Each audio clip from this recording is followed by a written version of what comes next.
Good morning, student. Today we start our 8th chapter, Forfeiture and Reissue of Shares. In chapter 7, we study about issue of shares.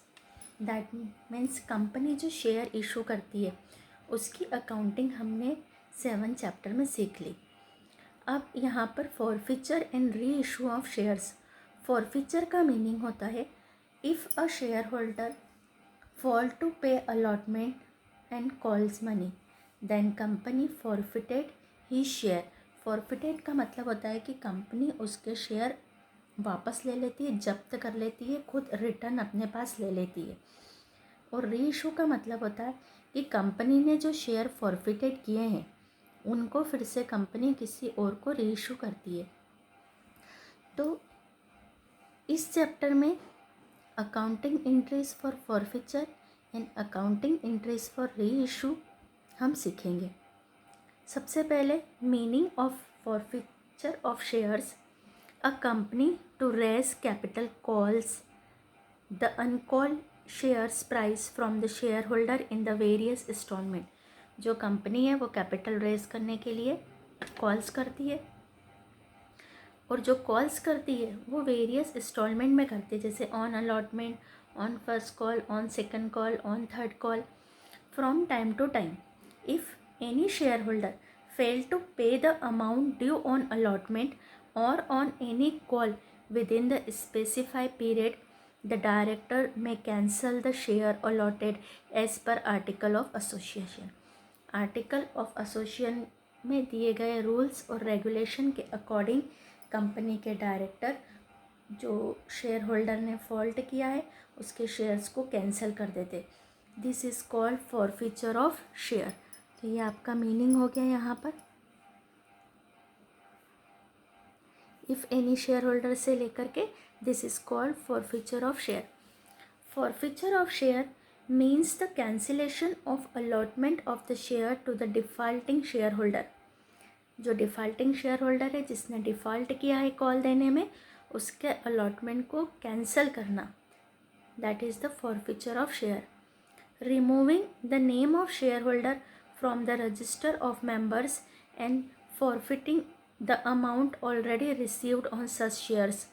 If the articles are silent in this aspect then the rules of table F are adopted.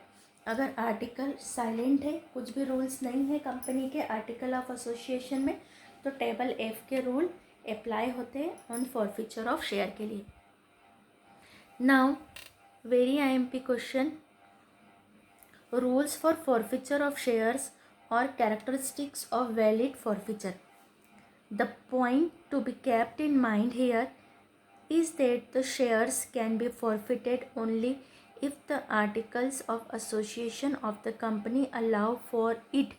हमको ये point mind में रखना चाहिए कि share जब भी forfeited हो सकते हैं जब कंपनी का एसोसिएशन ऑफ आर्टिकल उसको अलाउ करता हो. In order to make the forfeiture valid it is essential to follow the rules laid down in the articles. Articles में जो रूल्स हैं उनको हम फॉलो करें. If any error is committed in forfeiture, then such forfeiture becomes invalid. If no rules are given in the articles, the provision of table F regarding forfeiture apply. Following condition must be followed for the forfeiture of share. First, article should allow the forfeiture of share. Otherwise, sanction of the court is required. Article allow करे या आपको court से company को permission लेना पड़ेगी. Second, there should be valid reason for forfeiture of share. Forfeiture के लिए कोई वैलिड रीज़न होना चाहिए. Third point, the defaulting share holder must be given a notice requiring him her to pay the unpaid amount on his her shares together with the accrued interest. The notice must state that if the unpaid amount is not paid within the specified period, the share will be forfeited. जो defaulting share holder है उसको आप company को notice देना पड़ेंगे पहले कि वो अनपेड अमाउंट को पेड कर दे. ऐसा नहीं है कि किसी ने कॉल देने में फ़ॉल्ट किया और इमिजिएटली उसके शेयर फॉरफिटेड हो जाएंगे। पहले कंपनी उसको फर्स्ट नोटिस देगी, सेकंड नोटिस देगी, फिर एक फाइनल नोटिस देगी कि अगर आपने अभी पैसा नहीं भरा तो आपके शेयर फॉरफिटेड कर लेंगे। ऐसे नोटिस देने के बाद में कंपनी किसी शेयर होल्डर के शेयर्स फॉरफिटेड कर सकती है। Fourth, in spite of the notice, defaulting shareholders does not pay the unpaid amount, his her share may be forfeited by a resolution of the board of the director। अगर notice देने के बाद भी कोई share holder does not pay the unpaid amount को pay नहीं करता है, हीज हर शेयर में बी फॉरफिटेड, तब जाकर के उसके शेयर फॉरफिटेड हो सकते by a resolution of the board of the director. Board of director की मीटिंग में इसके लिए एक रिजोल्यूशन होगा, उसके बाद शेयर फॉरफिटेड किए जाएंगे। Fifth, the notice should be send to the share holder informing him her about the resolution pass by the director. और फिर उसको एक नोटिस भेजा जाएगा कि डायरेक्टर्स ने रिजोल्यूशन पास कर दिया है कि आपके शेयर फॉरफिटेड कर लिए जाए। 6. The powers to forfeit shares is of the nature of trust. Hence, these powers should be exercised only in the interest of the company. ये जो forfeiture of share है, इसका नेचर ट्रस्ट का होता है, तो ये जब ही होना चाहिए जब ये कंपनी के इंटरेस्ट में हो। After forfeiture, these share become the property of company. जो शेयर कंपनी फॉरफिटेड कर लेती है वो कंपनी की प्रॉपर्टी बन जाते। दे कैन बी री issued at the price on the condition specified. और ये शेयर फिर से री इशू करती है कंपनी। प्राइस कौन सी रहेगी? जो भी कंडीशन के अकॉर्डिंग प्राइस फिक्स होगी उस पर कंपनी इन शेयर्स को री इशू कर सकती है। Now the another IMP question, procedure of forfeiture of share. Procedure क्या होती है? The usual procedure for the forfeiture of share is as under. First, the company secretary present before the board of director the list of defaulting share holder. सबसे पहले company का जो secretary है वो defaulting share holder की list board of director के सामने रखेगा। Who have not paid one और मोर देन वन कॉल, जिन्होंने कॉल पे नहीं किए। Director issue notice to all the defaulting share holder as per the provision of article of association और the table F. The notice gives minimum 14 days time to pay the unpaid amount. Director एक notice issue करते हैं जिसमें share holder को table F के according जो amount है वो कम से कम उसको मिनिमम 14 days का टाइम दिया जाता है कि शेयर होल्डर अपनी अनपेड अमाउंट को पे कर दे। फर्स्ट नोटिस गया, if any share holder does not pay even after this notice then another notice is issued. एक नोटिस गया, नहीं दिया, फिर सेकंड नोटिस जाता है। फिर fourth, even if the defaulting share holder does not pay the director inform and the share are forfeited by passing a resolution। Second notice के बाद में भी थर्ड नोटिस जाता है कि डायरेक्टर ने रिजोल्यूशन पास करके आपके शेयर फॉरफिटेड कर रहे हैं। Thereafter the information send to those share holder so that they can return the share certificate. फिर उनको इन्फॉर्मेशन दी जाती है कि आपके शेयर फॉरफिटेड कर लिए गए हैं, आप अमाउंट रिटर्न कर दो। फिफ्थ, शेयर सर्टिफिकेट रिटर्न कर दो। Then the amount paid is forfeited and their name is remove for the register of the members. जो उन्होंने अमाउंट पेड करी थी उसको फॉरफिटेड कर लेते और उन शेयर होल्डर का नाम कंपनी के रजिस्टर में से रिमूव कर देते। Then at the last company publish it for the information of the general public. और जनरल पब्लिक में फिर ये इन्फॉर्मेशन पब्लिश्ड हो जाती है कि कंपनी ने इन शेयर होल्डर के शेयर्स फॉरफिटेड कर लिए हैं। नाउ वेरी IMP क्वेश्चन हमारा कवर हो गया, इजी है। Effect of forfeiture of share on the shareholder. After forfeiture of the share, the right and duties of the shareholder are affected as under.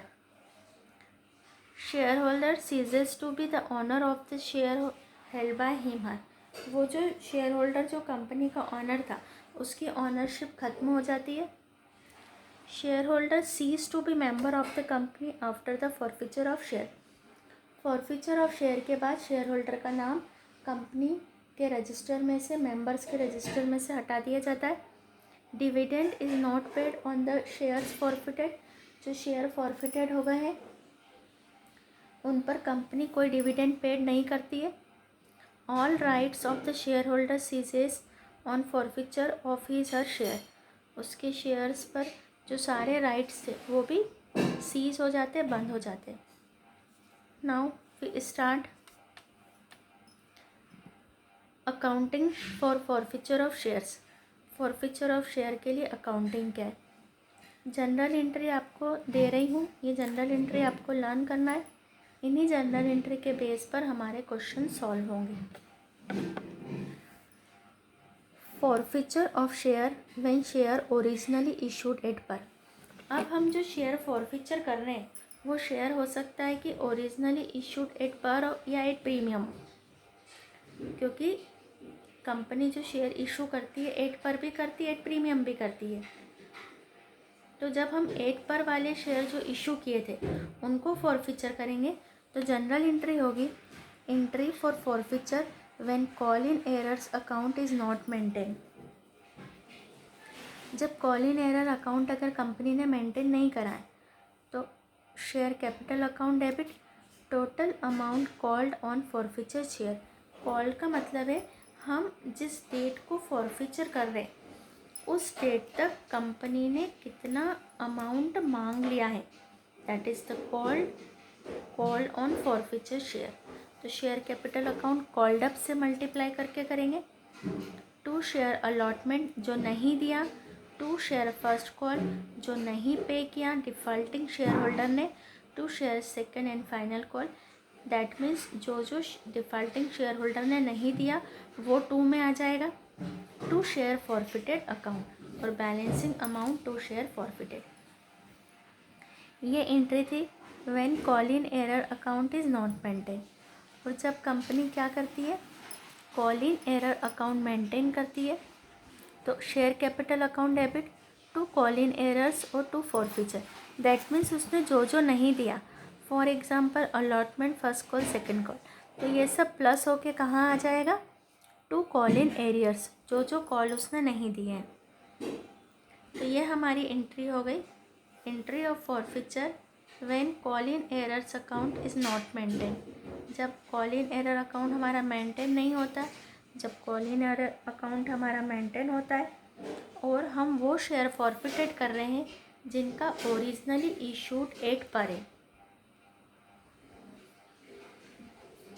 इस illustration से हम इसको और समझेंगे.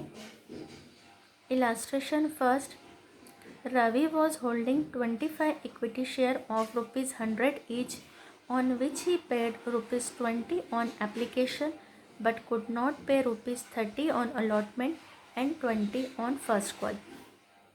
रवि एक शेयर होल्डर है जिसके पास 25 इक्विटी शेयर है 100 वाला. उसने 20 तो पेड कर दिया है बट उसने अलॉटमेंट और फर्स्ट कॉल नहीं दिया. अब आप देख रहे हो कि 20 + 30 + 20 यानी डायरेक्टर ने अभी कॉल ही कितना करा है ₹70. Directors forfeited the shares after the first call. First call के बाद ही शेयर फॉरफिटेड हो गए. Give journal entries for recording the forfeiture of share. Forfeiture of share के लिए जनरल एंट्री करना है. Journal entry date particular LF amount debit amount credit equity share capital account debit. अब यहाँ पर हम ये जो कॉल्ड अप निकालेंगे तो नंबर ऑफ शेयर कितने फॉरफिटेड कर रहे 25 और कंपनी ने अभी तक कहाँ तक मांगा है 70 तक. तो ऐसे कॉल्ड अप से मल्टीप्लाई करके ये अमाउंट आएगा. क्या नहीं दिया उसने, अलॉटमेंट नहीं दिया 30 से और 20 से फर्स्ट कॉल नहीं दिया. तो to share allotment account 25 × 30 number of share forfeited into allotment on per share. 750 rupees to equity share first call, 25 into 20 क्योंकि फर्स्ट कॉल का अमाउंट है 20 पर शेयर, तो 500, और टू इक्विटी शेयर फॉरफिटेड क्योंकि उसने जो 20 रुपीज़ डिपॉजिट कर दिया था वो कंपनी फॉरफिटेड यानी जब्त कर लेगी, 25 into 20 500. Narration share forfeited for non payment of due amount. Due amount नहीं देने के कारण कंपनी ने शेयर फॉरफिटेड कर लिए. Now the alternative method, if unpaid amount on allotment and first call is transfer to call in arrears. That means ये जो 750 और 500 है, अगर इसको हमने कॉल इन एरर्स यानी 1250, तो हमारी एंट्री हो जाएगी इक्विटी शेयर कैपिटल अकाउंट, ये तो सेम टू सेम होगा, 1750 to call in arrears 25 into 30 plus 20, दोनों को एक साथ कॉल इन एरर में डाल दिया, 1250 to equity share forfeited 25 into 20 500. Share forfeited for non payment of due amount. दोनों मेथड हो गई, हम कोई से भी यूज़ कर सकते हैं.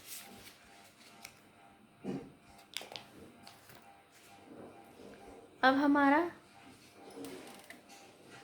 एंट्री है, हम अब न्यूमेरिकल एक सॉल्व करेंगे इशूड एट पर का. न्यूमेरिकल नंबर फर्स्ट,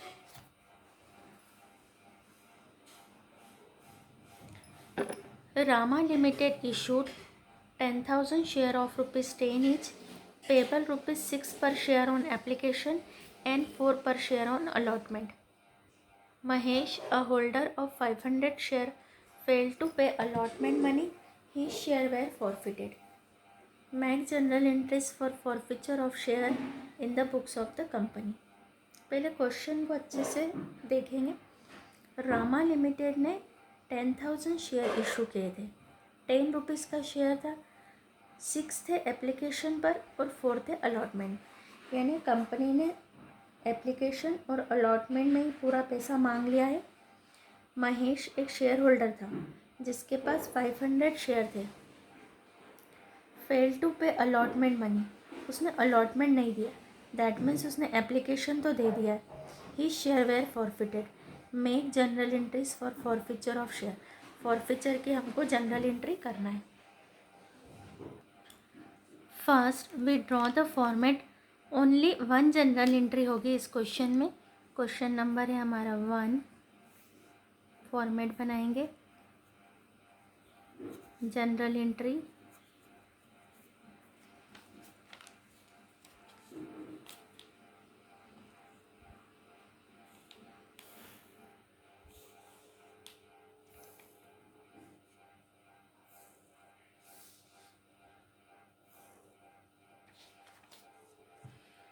डेट,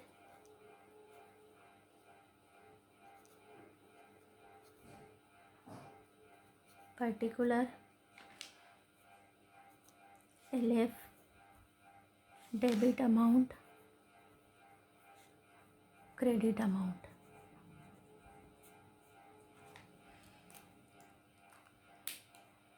सबसे पहले हमारी एंट्री है first journal entry of forfeiture of share.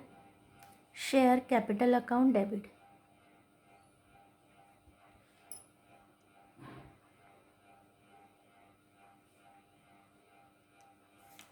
अब क्वेश्चन में हमको था कि हमारा जो महेश शेयर होल्डर था उसके पास 500 शेयर थे, तो दैट मीन्स कंपनी कितने शेयर फॉरफिटेड कर रही है, 500.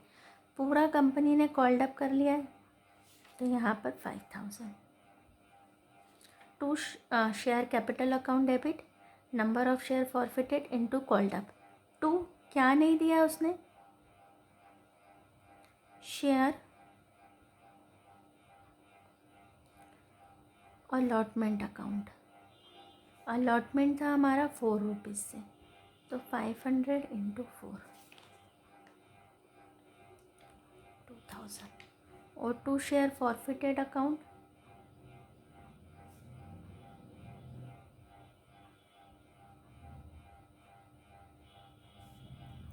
क्योंकि एप्लीकेशन का पैसा महेश दे दिया है, तो वो वाला पैसा कंपनी फॉरफिटेड कर लेगी 3000। ये हमारा क्वेश्चन कंप्लीट हुआ। नरेशन लिखेंगे। Being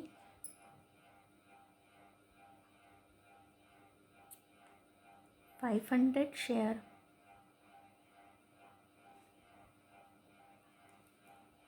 forfeited for non-payment of due amount। ये हमारा क्वेश्चन कंप्लीट हुआ। क्लोज करेंगे क्वेश्चन। आपको अकाउंट्स में फॉर्मेट को स्ट्रिक्टली फॉलो करना है। जहाँ पर लाइनें बनानी है वहाँ compulsory double line, single line आपको बनानी है, तभी आपको पूरी मार्किंग मिलेगी। Now we start our question number 2। Satyam Computer Limited issued share for ₹100 each on which 10 application money 50 on allotment money was received। यानी हमको 10 + 50 60 रुपीज़ तो मिल गया है, but first call amount 30 and second call amount 10 was not received on 150 shares. कितने share पर? 150। These shares were forfeited। कितने share forfeited कर रही है company? 150। Make journal entries for forfeiture of share in the books of the company. एक ही entry का question है, forfeiture की एंट्री करना है।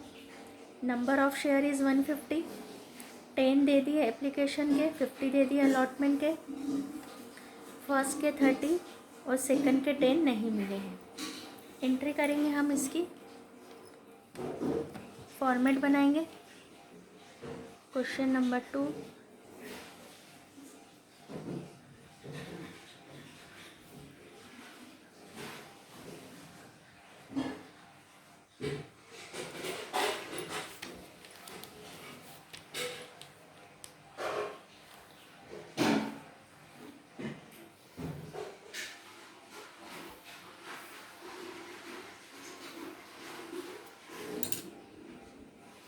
Date,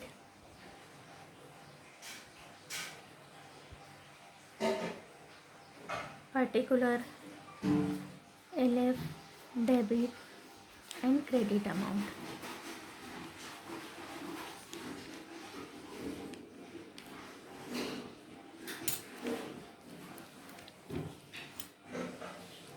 first entry, share capital account debit,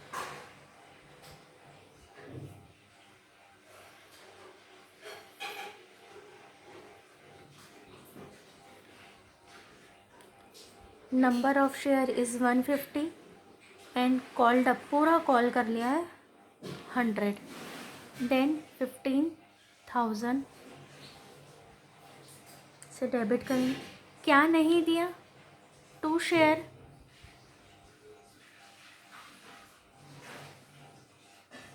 first call account 150 into 30, 4500 से क्रेडिट किया। 2 share, second and final call,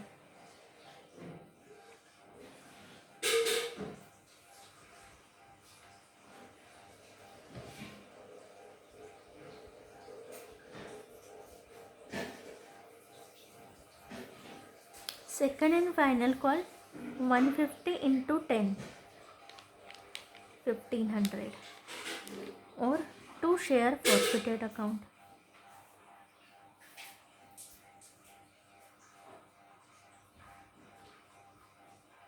कितना दे दिया था उसने?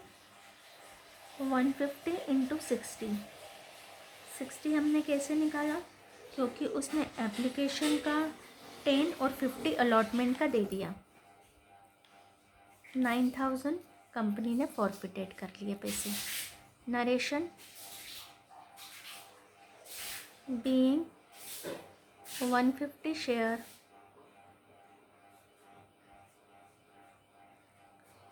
forfeited for non-payment of due amount. Close करेंगे, डबल लाइन से सम को पूरा क्लोज कर देंगे।